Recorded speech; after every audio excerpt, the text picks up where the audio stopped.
One of the least heralded communication skills is listening, yet it's one of the communication skills that we do most often in our day-to-day lives. Some studies say that of our communication time, it's about 50% of our communication time is spent listening. And as we gain more seniority or as we take on executive and leadership roles, that amount of listening even increases. So it is something that's really important in terms of communication. And I'm really excited to be here with two of my Spoken with Authority colleagues so we can give our clients some quick tips on how to be better at listening. And one of the things that I do want to start with is the difference between hearing and listening. So important distinction there is that hearing is a biological function, and listening is actually a process that we do intentionally. So it's important to think about that as we start off our conversation on listening. And a way to think about that is if you are hearing impaired, hearing may be difficult, but even people who are hearing impaired can listen. So it's an important distinction to have. So let me kick it over to Jean. Jean, what are some of your suggestions for our clients on how they can become a little better at listening? Well, we are taught to write and speak, but we are not often taught to listen. We are scolded about listening, but never really taught how to do it. And I think the first thing to do is to know that listening takes preparation, just like we prepare ourselves to speak. And what I suggest is to think about the type of listening that you're going to be called on to do. And that has to do with getting at the purpose. Sometimes we're listening to take in information to understand, and their focus and note-taking is important. Sometimes we are listening to evaluate information, to make a decision. Maybe we are receiving some kind of sales pitch. And there we need to understand, but we also have to be prepared to think about the arguments that are coming at us and are they supported? So to be looking for certain things like evidence. And sometimes we're listening to help people, to work with someone, to solve a problem, to just give support, sort of empathic listening.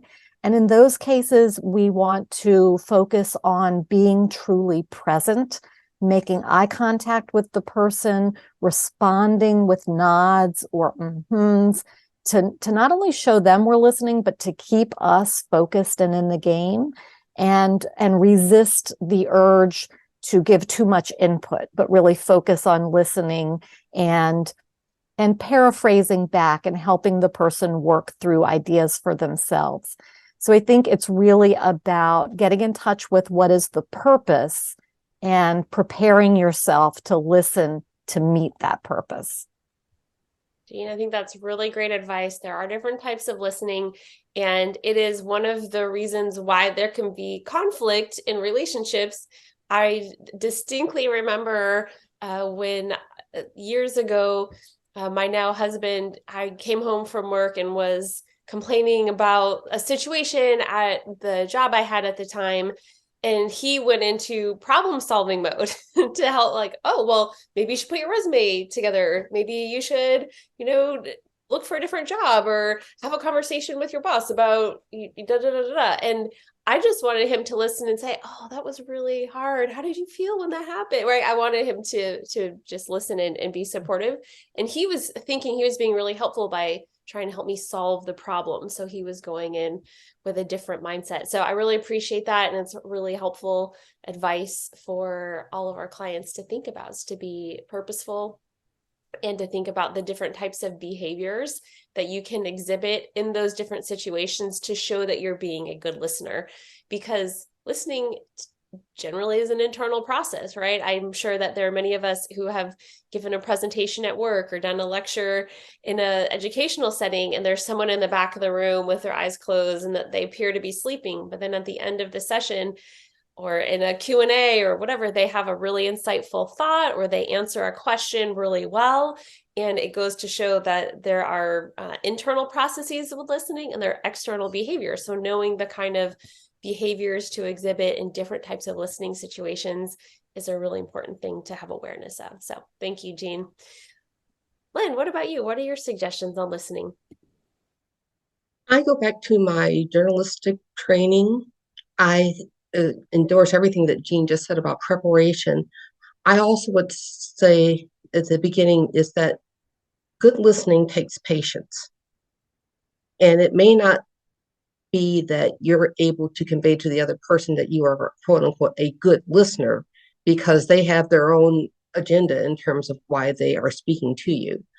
But it does take patience so that you can, and this is the key phrase, listen till the end. Listen until the end. Do not be necessarily coming up with your response in the middle of listening, because then you are dealing with that as opposed to listening to what the person is trying to say.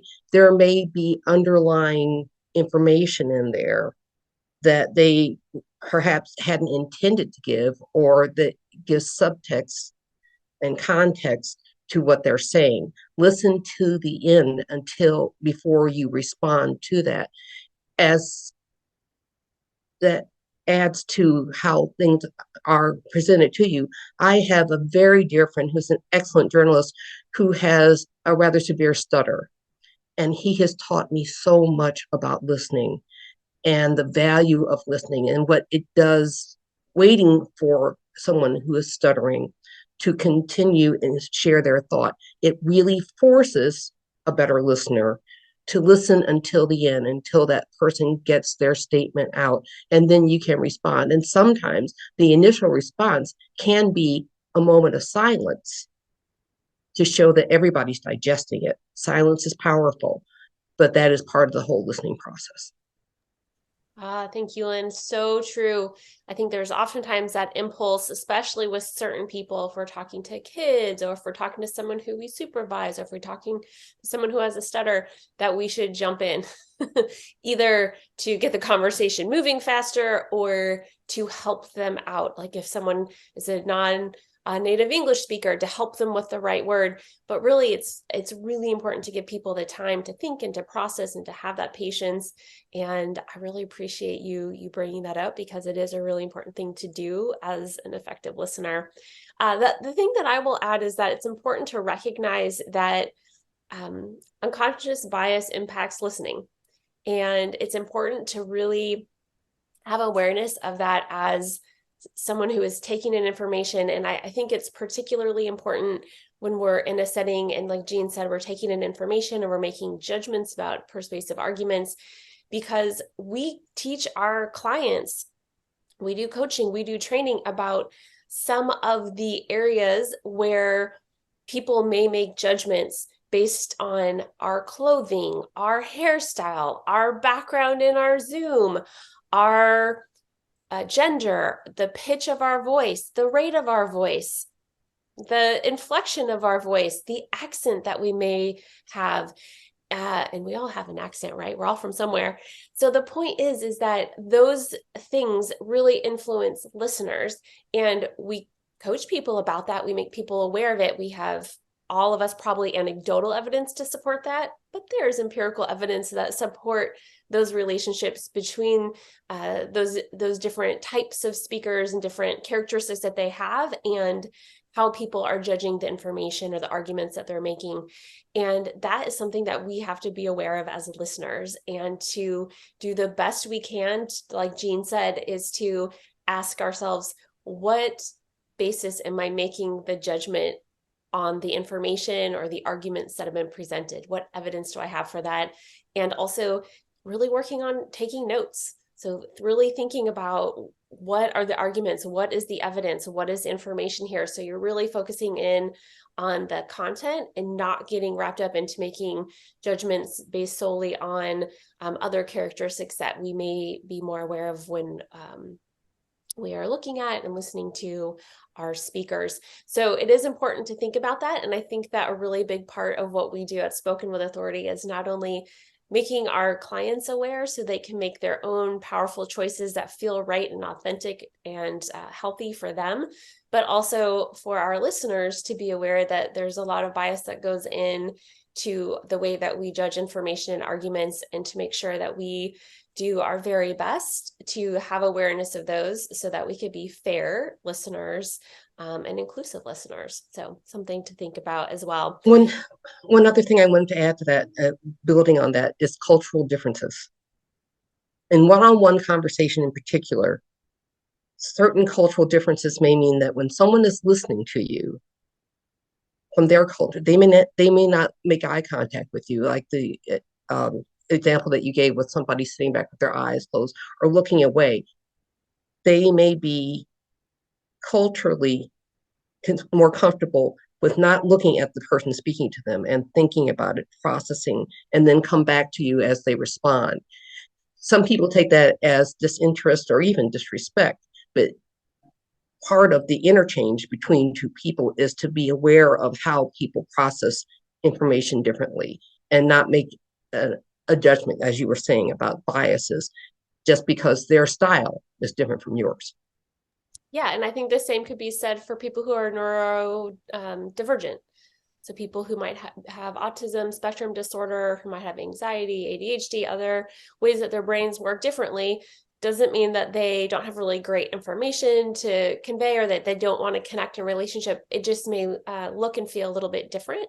And it's something that as a listener, it might be uncomfortable, right, for us. And it's important for us to, Lynn, your example about stuttering, I think is one where oftentimes we jump in because we're uncomfortable with it. And it's important. It's not about you and your comfort. It's about being patient and giving the other person an opportunity to communicate. I don't know, Jean, if that brought up any other ideas or thoughts for you, but feel free if you have a last word to add.